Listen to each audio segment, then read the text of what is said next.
Hey everyone, our next book is a Super Edition book. It is Super Edition number 6, The Twins Take Paris. And I wanted to read this book because my fiance was in Paris last week. While he was there, I just wanted to see what sort of shenanigans the twins had. So the cover is, this cover did not happen in the book, okay? So in the yellow is Elizabeth, and it definitely looks like her, except she wouldn't wear the bare midriff. And then in the blue is obviously Jessica with the hat and the glasses. And I think it's so funny that she's just like holding that bread there. It's not even in a wrapper. And I very much like her outfit as well, but it's not a Jessica sort of outfit. So while they both look nice, they don't look like themselves. So this book, it has issues from page 1. And the back cover tells us that the twins have been selected to participate in their school's Bonjour Paris program. And they get to live with a real French family, I guess, as opposed to a fake family, in the City of Lights for 2 whole weeks. But then on page 1, the twins, 6th graders at Sweet Valley Middle School, had won a trip to Paris for spring break through an exchange program called Bonjour Paris. So is this a school program or is this not a school program? It's both. And then on page 3, Elizabeth tells us French is a funny language. You know that. We've been studying it all year long in school.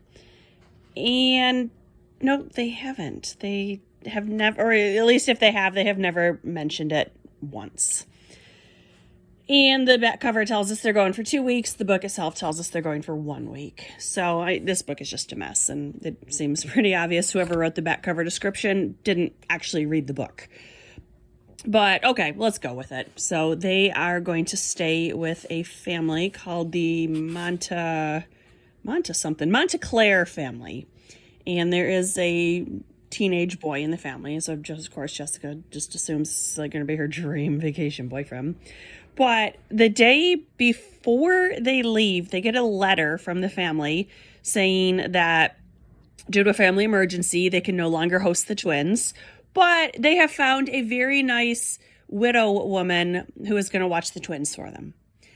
And this really seems like communication that should have come from the sponsoring agency, not from the family themselves. What if it arrived 1 day late and the girls didn't know about the change of plans? So that was not very safe. So while they're on the plane, we don't know where they are. Let's assume they're flying out of LAX. And it's really weird. The flight attendant, Catherine, is like besties with the twins. And that's super weird because usually the flight attendants just want to do their job and not be besties with the passengers. But Jessica, okay. And she tells Jessica there is some magazines that she can read. And Jessica looks at them and sees there's a woman who has been kidnapping American girls from Paris, and they're just never seen from again. And then when their host, her name is Madame du Noir, when she comes to pick up the girls, they completely convince themselves it's the same woman from the magazine, and she's going to kidnap them. So then... Okay, so that part of the book, yeah, I could see maybe, sure, that could happen. Jessica has a big imagination. The rest of the book would fit a whole lot better if it was a movie, particularly if it was like a silent slapstick sort of movie, or if Mr. Bean was in it, because they do get themselves into some humorous situations, and I think they would have fit better if we could see the action. So as an example, the twins, Jessica in particular, convince this chef that they're really good at cooking, and so he agrees to hire them to be his assistants, and that doesn't work. Obviously, they can't cook. And then when the Wakefields realize the twins are missing, the two parents and Stephen fly to Paris the next day. And I just can't even imagine what that would have cost to buy a same-day ticket from LA to Paris. I can't even fathom what they spent on that. So Stephen keeps thinking he sees the twins throughout the city, and then they keep chasing after him, and they're always out of touch or out of sight, out of reach, and it all culminates at the Eiffel Tower. And Stephen is running up the stairs at the same time the twins are taking the elevator down, and he gets like this huge leg cramp, and he thinks, oh, he can't make it. And it would have been a lot funnier like if Mr. Bean was playing that role instead of Stephen. So they, of course, realize that this woman is not kidnapping children, but of course they do wind up meeting the real kidnapper because our 12-year-olds are international Interpol agents or something. And the woman says, oh, she would be happy to have the twins stay with her. And the twins say, oh, that would be fantastic. And the parents actually do some parenting and say, no, you're coming home. Your trip's over. You've had your shenanigans. We're going home. Bye. So the twins basically have one free afternoon, and they go shopping where evidently they buy paper bags and bread. The end. So a couple funny parts here. On 76, while they're at the airport getting their luggage, Stephen's talking with the flight attendant, Catherine, who is the same flight attendant that had been on the twins' plane. So does she not get any break time? Isn't that like part of a union contract? She says here on 76, Catherine checked her watch once more. Oops, it's almost time for my flight back to LA. Nice to meet you, Stephen. And I seriously hope she's just brushing him off, because otherwise she's just crossed the ocean 3 days in a row. And somehow she came from LA to Paris, and then Paris to LA. So I don't know how she got back to LA for the second trip. So I really hope she was just brushing him off there. And, oh, this part, Jessica is just, she's nutty. So the baker is telling her to make the oven really hot. And he says, put it on. Let me see. 200 for temperature will be a success. Jessica thinks that's not hot enough. 450 degrees ought to do it, she murmured, shaking her head. And it's like, Jessica, he is a professional chef. Maybe you should trust his advice and not assume that all stoves are in the imperial temperature scale. So one thing that was really bothersome with this book is how they were writing the English that the French people were speaking. So this is just a random page on 143. Madame Noir put a firm hand on his arm. The police will do their job. Just wait. And even a little bit above that, she say she never hear of two twin girl such as your sister. And it's like, I didn't like how that was written. And it was all the French people. I thought they were really making fun of their accents. And, had they just written it in traditional English with maybe like one or two words interspersed, that would have been totally fine.